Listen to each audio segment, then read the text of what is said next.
ഇപ്പൊ നമ്മൾ കേൾക്കുന്ന കോമൺ ആയിട്ട് കേൾക്കുന്ന ഒരു പേരാണ് ഡിപ്രഷൻ.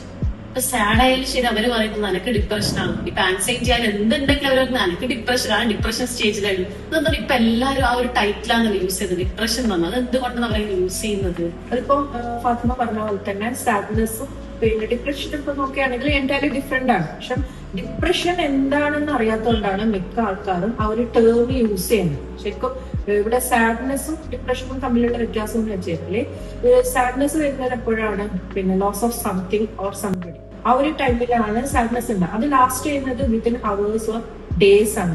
എന്നാൽ ഡിപ്രഷനെ സംബന്ധിച്ചിടത്തോളം ആ ഒരു symptoms throughout 2 weeks and more ആ സെയിം സിംറ്റംസ് ത്രൂ ഔട്ട് പോകുന്നതിനാണ് ഡിപ്രഷൻ എന്ന് പറയുന്നത്. മാത്രമല്ല അതിന്റെ എന്താണ് ഒരു എക്സാക്ട് റീസൺ അതിനില്ല. ഇപ്പൊ സാഡ്നെസ്സിൽ നമുക്ക് അതിന്റെ റീസൺ ചോദിക്കുകയാണെങ്കിൽ നമുക്ക് പറയാനൊരു റീസൺ ഉണ്ടാവും.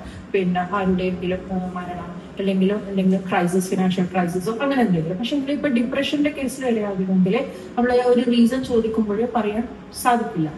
മാത്രമല്ല അതൊരു ആനിഡോണിയ എന്നുള്ളൊരു സ്റ്റേറ്റിലേക്ക് മാറുകയും ചെയ്തു. ആനിഡോണിയ എന്ന് പറയുന്നത് ലോസ് ഓഫ് ഇൻട്രസ്റ്റ്, ഒന്നിനോടും താല്പര്യമില്ലായ്മ. അതിപ്പം പിന്നെ ഒരു വ്യക്തി ചെയ്യേണ്ട ഒരു ഫംഗ്ഷൻ ഉണ്ടാകും, റോൾ ഫംഗ്ഷൻ, അത് പിന്നെ സൊസൈറ്റിയില് അതുപോലെ ഫാമിലിയില് പിന്നെ അക്കാഡമിക് അതൊന്നും എന്താണ് റൂട്ടീനായിട്ട് ചെയ്യാൻ പറ്റാത്ത ഒരു കണ്ടീഷനിലേക്ക് ആവും.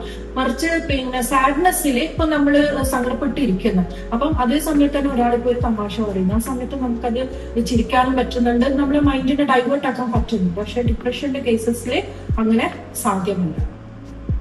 അപ്പം അതുകൊണ്ട് എനിക്ക് ആൾക്കാർക്ക് ഇങ്ങനെ ഇത് ഏതാണ് ഡിപ്രഷൻ ഏതാണ് സാഡ്നെസ്. അതെ അതെ, അതായത് സാഡ്നെസ് എന്ന് പറയുമ്പോൾ അതൊരു ഇമോഷൻ ആണ്. അതായത് നാച്ചുറൽ ആയിട്ട് നമ്മുടെ ബോഡിയിൽ നടക്കുന്ന ഒരു ഇമോഷൻ ആണ്.